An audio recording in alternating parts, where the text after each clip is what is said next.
জুলাই সনদের পরিপূর্ণ বাস্তবায়ন চাই। জুলাই সনদের বাস্তবায়নই আমাদের এখনকার রাজনৈতিক সংকট থেকে আমাদেরকে উত্তরণের পথে নিয়ে যেতে পারে।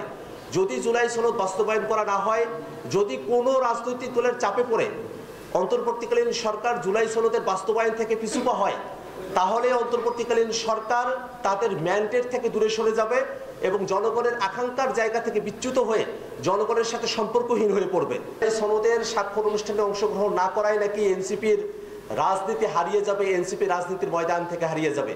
কিন্তু এটাই সত্য, ইতিহাসের বাস্তবতা। সঠিক অবস্থান যদি কোনো রাজনৈতিক দল গ্রহণ করে, তারা যদি একাও হয়, তারাই বাংলাদেশে এবং এই গোটা বিশ্বে তাদের রাজনীতিতেই টিকে থাকে। আমরা সেই অবস্থারই একটা পুনর্ব্যক্ত মঞ্চায়ন আমরা দেখতে পেয়েছি।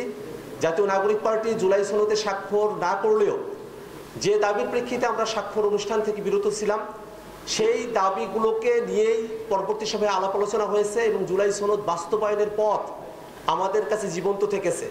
যদি সেদিনই জাতীয় নাগরিক পার্টি জুলাই সনদে স্বাক্ষর করত, তাহলে জুলাই সনদের অপমৃত্যু সেদিনই সংঘটিত হতো। হয়তো জুলাই সনদের আইনি ভিত্তি দেওয়ার মতো সুপারিশ যেটা গতকাল ঐক্যমত্য কমিশন করেছে, তারা হয়তো সে ধরনের সুপারিশ আর করতেন না।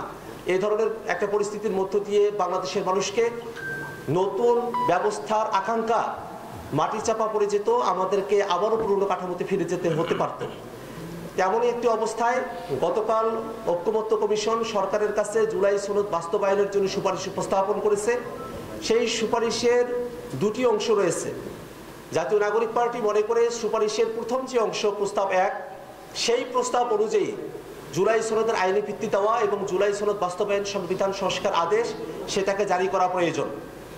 যদিও সেখানে ভাষিক কিছু জায়গায় ত্রুটি বিচ্যুতির জায়গা আমরা পরিলক্ষণ করেছি, কিন্তু সেই জায়গাগুলোকে সংশোধন করে জুলাই সনদ বাস্তবায়নের জন্য ঐক্যমত্য কমিশনের গৃহীত প্রস্তাব 1 সেটাকেই সরকার যেন গ্রহণ করে জুলাই সনদকে আইনি ভিত্তি প্রদান করে, সে দাবি আমরা সরকারের কাছে রাখতে চাই।